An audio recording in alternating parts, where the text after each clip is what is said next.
Good afternoon and welcome to the Asian Midday Market Watch, powered by our Rajhi Bank, Malaysia. David Kuo, founder of our Smart Investor in Singapore, is our guest today. David, good afternoon. Selamat tengah hari, Brian. Now, David, before we get your insight, I'm going to come back to you, but we've got to look at cryptocurrencies first and then regional stock markets. So cryptocurrencies have staged a little comeback. Bitcoin is at 30,358.1. It's up 6.96%. Ethereum is at 2,077.39. It's up 9.57%. Now, if we look across the regional stock markets close to your home, David, the SGX is at 3,200.03. It's up 1.1%. Now, closer to where I live, the KLSE is at 1,550.44. It's up 0.76%. Shanghai is at 3,070. It's up 0.52%. The ASX All Ordinaries is at 7,293.3. It's up 1.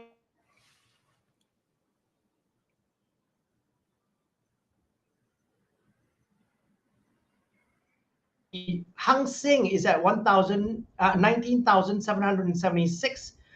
It's up 2.09%. And we've got the Kospi, which is at 2,596.32. It's up 1.81%. Now, we've had some difficulty with our internet, so we went in and out, so I apologize to our viewers. David, what's your view on market performance today amidst the sea of green? Well, I think there's a couple of things. The first one is that America is expected to open slightly higher. And so consequently, I think there are lots of investors out there here in Asia doing a bit of bottom fishing. And it is my favorite pastime, quite frankly, Brian. I like to do a bit of bottom fishing once in a while. And I have been doing that all of this week. So even over in the US, I was buying some stocks, that I consider to be cheap. Now, David, I think all eyes are on the Fed. How far do you think the Fed will go in terms of interest rates? Very far, Brian, I think is probably the right phrase. There was some testimony from Jay Powell yesterday, and there was a couple of things. I think the first one was that he is really focused on bringing down inflation in the US. And when you see those numbers in America, just how fast and how quickly inflation has risen, the Fed really has a big job on its hands. And I know he made a bit of a faux pas when he said 3/4 or 75 basis point increase was not on the agenda. But I think that may come back and bite him on the nose at some point, because if inflation is as persistent as it has been, then I think he has no choice but to really sort of try and raise interest rates very quickly. The other thing that he said, Brian, was that he cannot guarantee a soft landing. So I think he's really focused on bringing down inflation. And if the consequence of that is not a soft landing, then so be it. And David, now, how likely then, and we're talking about soft landing, how likely then is a recession on the cards right now? I think it is very likely. But the one thing I need to say to people is don't be too worried about a recession. I know a lot of governments around the world don't like the word recession because somehow it implies that they have taken their eye off the ball and they've not been able to increase the size of their economy gradually over time. But in fact, that there has been some correction to the rate at which their economies have been increasing. But it is a natural thing, Brian. Whether you are a business owner and you see your turnover increasing year after year after year, and people expect you to carry on doing that, and then suddenly it comes to a grinding halt, and people start pointing fingers at management and saying, "Oh, you haven't been doing your job properly." That is the way it goes. And whether you are a business owner, whether you are a country leader, you have to accept the fact that if you have had long periods of sustained growth, at some point it will overshoot, and at some point it will have to slow down. So you get this breather where the economy either stops growing or even shrinks a little, then it carries on growing again. So it's nothing really to worry about, but I think a recession is pretty likely at the moment. So, David, then, as a normal investor, where do we put our money?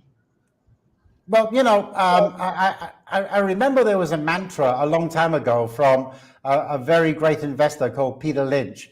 And he always said that in a recession, you need to be invested in companies that make things that people can easily afford or the things that people cannot do without.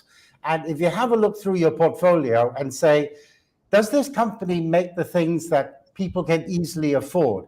If it is things that people that can easily afford, then of course a recession is not really that important. So a good example would be something like soft drink makers. So here in Asia, we have Fraser and Neave. Over in the US, we have PepsiCo, we have Coca-Cola. And these are companies that make things that people can easily afford. And so therefore, if they were to be in a recession, I don't think that their business would be badly affected. It might be affected slightly, but not to the same degree as something like, say, Netflix, which is really something that people can do without. And so if you have to tighten your belt, you will say, what are the things that I need to give up on? And probably that is part of the reason why companies that make those streaming videos are finding it so tough at the moment, because those are the things that people can easily do without. And if you have to make that choice between putting food on the table or being able to watch streaming media, I think the streaming media would go and the food would take preference. And so the food falls into that category of the things that people cannot do without. You cannot go without food, but you can go without something like streaming media. So these are the things that you need to look through in your portfolio and say, if we are going into a recession, which I think we are probably likely to, then which are those stocks that fall into that category of one of those two things, the things that people that can easily afford and the things that people cannot do without, Brian. And so in exchanges like the SGX and Bursa Malaysia, for example, what are the stocks that you perhaps would probably, if you are in the shoes of an ordinary investor, put your money in today? Well, I think in some ways, Bursa Malaysia is probably easier than the Straits Times, than in the Singapore Exchange. Part of that reason is because there are so many consumer goods companies over in Malaysia. And from an alphabetical sort of look down, you've got Ajinomoto. So, I mean, they make food flavorings. And if people need to go out and eat, and if people need to sort of do some cooking, it's quite easy to put a bit of umami in your food by sprinkling a bit of Ajinomoto onto your meal. So that would be a good example. In the Bs, we have British American Tobacco. I think, for any smoker out there, if you have to make a choice between either eating something or having a cigarette, I think in some cases, I think they will probably say, I'll eat a little less, but I'll still go and buy my packet of cigarettes. And so I'm not promoting cigarettes, by the way, in any way, but I'm just saying that is an example. Then you've got something like Carlsberg, and that is probably something that people can easily afford. I've gone through ABC. What about Dutch Lady? Yeah, I mean, they've got milks, that people need to have at home if they want to have their cup of tea or their cereal in the morning. So those are examples of companies that make things that, first of all, are easily affordable, and secondly, that people cannot do without. Now, David, as always, thank you very much for your insights. I'm going to take some of your advice as well. I'm Brian Fernandez, and we've been speaking to David Kuo, founder of the Smart Investor in Singapore, on Biztech's Asian Midday Market Watch, powered by Rajhi Bank Malaysia. I'm Brian. This video and podcast will be on our website, www.biztech.asia, as well as Rajhi Bank's social media platforms. Please like and subscribe to our various platforms. Thanks again for tuning in.